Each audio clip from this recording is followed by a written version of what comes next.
Segre, ¿qué tal? ¿Cómo vamos? Muy bien, ¿Qué tal, Gustavo? gracias por la invitación. ¿Qué le pasa a Bolsonaro con Alberto Fernández y con la República Argentina? El problema no es la República Argentina, el problema es Fernández. Alberto Fernández. Sí.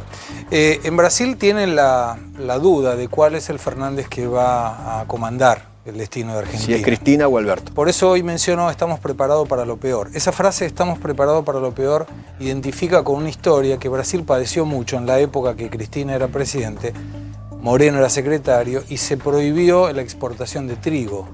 Y Brasil depende de trigo, son 6 millones de toneladas, número redondo, que importa, y que si Argentina no le da, tiene que salir a buscarlos en otros mercados, Estados Unidos, Canadá y demás. En aquel momento, aquellas personas, si lo recuerdan, había las declaraciones de importación, las de JAI, con lo cual las exportaciones brasileras paraban en la frontera argentina. Bueno, hoy, no recién hace venir. un rato, Carlos Alvía nos dice que es muy posible que vuelvan las de JAI. Bueno, entonces, a eso se refiere, crees? ¿no? Todavía tienen superávit comercial, así que no lo veo por ese lado. Okay. Sí, y con Brasil el superávit es 333 millones de dólares enero-septiembre, o sea, es bueno, ¿no? Para un 4.100 millones de dólares de déficit el año pasado. Pero lo más importante es que, creo, el Mercosur internamente se va a definir en las elecciones de Uruguay. Porque ahí define si va a quedar dos países orientados a la izquierda, en este caso sería Argentina y Uruguay, si eventualmente gana la propuesta de izquierda, o Brasil y Uruguay si ganan Uruguay la propuesta de la derecha. Paraguay está en el medio. O sea, ¿Bolsonaro está totalmente convencido que Alberto Fernández es la izquierda? Sí, sí, totalmente. Bueno, yo creo que todo el mundo, ¿no? Salvo que nos sorprenda a todos, las propuestas no son claramente de derecha. Claro. Fíjate que Brasil está con una reforma administrativa donde va a reducir el sueldo del empleado público y propone restarle lo que sería la integralidad de la manutención del trabajo, la estabilidad. Hizo la reforma previsional. Hizo la reforma previsional. Temer hizo la laboral. Sí, y la del congelamiento del gasto público. Claro. Ahora colocó la ley de libertad económica y está en este momento en el Congreso la reforma tributaria. Así que está haciendo todas las reformas que Argentina debería hacer sí o sí. Tiene que hacer, sí. Claro. Y acaba de bajar la tasa de interés ahora, hace minutos. ¿Cuánto subió el empleo? El empleo, no, todavía no subió. En realidad lo que está bajando es el desempleo. Okay. Que es una buena noticia también, claro, pero igual es muy alto. Son más de 13 millones de brasileros sin empleo. Son 12%, 12.4%. Pero pararon de echar gente. Pararon de echar gente, y vos fíjate un dato. Que Con la creo reforma es laboral pararon de echar gente. Con la reforma laboral en realidad se permitió que pudiera incorporar gente porque el echarlos no era costoso. Le sacó claramente el poder a los sindicatos. El sindicato perdió el 90% de los recursos. Es cosa que no va a ocurrir acá en la Argentina. Acá difícilmente ocurre, no manejan la obra social, pero fíjate qué dato. Julio, 281.000 empresas fueron abiertas en Brasil en un mes. 281.000. Representa el 35% de todas las empresas existentes en Argentina. ¡A la pucha! ¿Abrieron? En un mes, abrieron, en un mes. ¿Pero qué eran? ¿Empresas que estaban cerradas y volvieron a abrir? No existían. ¿Nuevas? Nuevas. No existían. ¿Y en qué rubros? En todos, absolutamente todos, a nivel nacional. Nuevas partidas IVA, ¿no? Serían una cosa por el estilo. Gente que se incorpora a la actividad productiva, comercial, lo que fuere. Puede ser desde un microemprendimiento a una refiero. empresa que contrata gente. Porque en Europa se cuenta por, digamos, el aumento de la cantidad de empresas se cuenta por las partidas IVA que se abren, Claro. que se van abriendo, ¿no? Bueno, Brasil tiene hoy una condición de crecimiento en función de la reforma previsional que esperamos el año que viene un crecimiento de por lo menos 2,1% en el Producto Bruto Interno. Y se está dando una situación bastante interesante a partir de la pelea de Bolsonaro con Fernández, Fernández con Bolsonaro. Muchas empresas argentinas están instalándose en Brasil para tener la opción, caso se rompa la relación entre los dos, de estar en los dos, de estar dentro de Argentina como están y de colocar un piecito en Brasil. Contame una cosa, la pelea de Bolsonaro con Alberto Fernández, ¿es por Lula o por Maduro? ¿O por ambos? Por los dos. Por ambos. Por los dos. Y te agrego otro, y por Evo Morales. Porque vos hoy tenés, claro, Alberto Fernández recibe las felicitaciones de Maduro, Alberto Fernández lo felicita a Evo Morales, y sale en la tapa de la Folia de San Pablo, en la tapa del diario más importante de San Pablo, la foto de Alberto Fernández con la L de Lula libre. Entonces ¿En eso... la tapa del diario? En la tapa. En la tapa.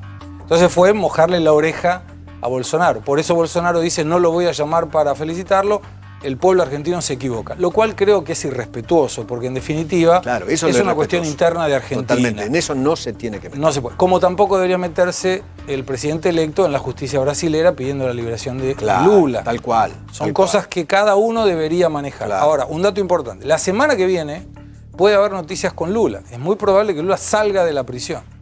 Y esto no tiene que ver con ser inocente, tiene que ver con que la Corte Suprema está alterando una interpretación constitucional que la propia Corte había alterado en 2016 para que salga toda la gente que está preso por sentencia en segunda instancia. Pero va a ser libre. Sale en libertad, pero continúan los procesos. Claro. Pero explicarle al que yo denomino disidente cognitivo militante que sale alguien de la prisión No, y va a claro. decir, Inocente. era inocente. Era Viste inocente. que era inocente. Claro, claro. Te hago una claro, pregunta, claro. Gustavo. Claro. ¿Lula tiene sentencias con confirmación de segunda instancia, es decir, con doble conforme? De tercera instancia tiene. Ok, Él está bueno, preso de hoy Corte Suprema. por una en tercera instancia que es una intermedia. Ah, después viene la Corte. Correcto. ¿Cuál es la modificación? Porque acá, en nuestro país, con doble conforme, empezás a cumplir la sentencia, podés apelar a la Corte con un extraordinario, pero no tiene efecto suspensivo, la condena la empezás a cumplir. ¿Qué es lo que está viendo la Corte de modificar que permitiría no solo la salida de Lula? 4.500 Correcto. presos, entre los cuales hay violadores, ¿Y cuál es el estafadores, cambio asesinos. procesal? En palabras sencillas, digamos, para que nos entienda la gente. La Constitución de 1988 determina que nadie puede ser preso hasta la última instancia. Hasta la última. Hasta la última instancia. Ok. Va así hasta el 2009. Del 2009 al 2016 se reforma la situación La y dice, doctrina de la Corte. dice no, va a ir hasta la última instancia, es libre. En el 2016 dijo no, cumpliendo la segunda instancia va preso. Con el doble conforme, ok. La misma Corte de la misma Constitución. Cambió criterio. Y ahora vuelve a decir no, ahora debería ir hasta la última instancia. ¿Y cambió con la lo cual, conformación de la Corte en estos años? Sí, cambió. Son 8 colocados por el Partido de los Trabajadores. Ah, es un bueno, dato está bien. importante. Bueno, ya está la ese, mirada. ¿no? Sí. Pero de cualquier manera, vos fíjate cómo la Constitución es la misma, sin embargo, Sí, la está bien. propia Corte La- va tiene- cambiando la de Corte va acuerdo mirando por el ojo derecho y a lo que izquierdo. sí. Pero puede salir en libertad la semana que viene. Ah, ¿la semana que viene? Sí. Ah. Bueno, Sí, y es un dato importante porque observemos, en Brasil es muy importante, acá no le dan tanta atención, el tema del Foro de San Pablo está pegando pesado allá, porque lo hablamos aquí. Es una instancia donde, entre otras cosas, se busca, el Foro de San Pablo apoya, eso es lo que dice Maduro, que el plan está funcionando vigente más que- perfecto. Claro. Bueno, si sale la semana que viene Lula, yo te diría que Maduro está muy acertado en lo que decía. Hay que esperar. Pero espera, ¿eso significa que el viento o el huracán bolivariano o la brisita que se convierte en huracán bolivariano, eso se Está viene? trabajando. Te doy otro dato. Hay una crisis ambiental importante en el norte de Brasil por petróleo.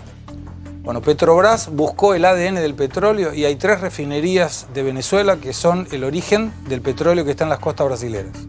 El protocolo internacional dice que si algún barco tiene algún escape de petróleo tiene que notificar. No hubo notificación, con lo cual se especula que era un barco fantasma que soltó el petróleo para que caiga en las propósito. costas a propósito.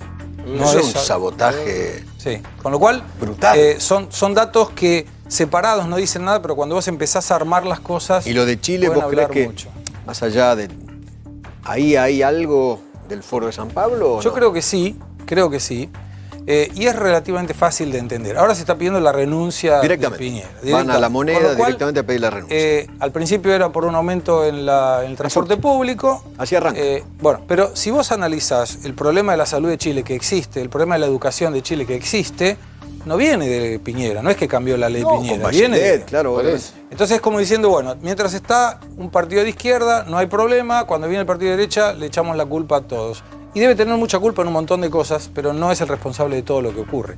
Entonces, cuando uno va juntando determinadas cuestiones, empieza a preocupar y a prestar más atención en estos hechos que aislados no dicen nada, pero que juntos pueden modificar. Bueno, ahí dice que empresarios de Brasil y Argentina activan encuentros en alerta por el futuro del Mercosur y la tensión que hay Sí. entre Bolsonaro y Alberto Fernández. Yo no creo que el Mercosur se termine, no es negocio para ninguno de los dos que No, el claro, Mercosur se no, termine, claro, obviamente. pero de cualquier manera existe un intermedio y creo que a ese lado va de retraer el Mercosur a una zona de libre comercio para que hoy Brasil, que quiere amplitud económica y Argentina no puede por su macroeconomía y por convicción ideológica de Fernández, salvo que nos sorprenda, puedan continuar internamente operando entre ellos, vendiendo productos uno al otro y que cada uno parta en una actividad solista, de solo, en el cántico, por el resto del mundo, porque Brasil está queriendo ampliar su mercado internacional y baja los impuestos de importación. Argentina hoy no tiene condiciones de hacer eso. Gracias, Gustavo. Muchas Gracias a ustedes siempre. Gracias.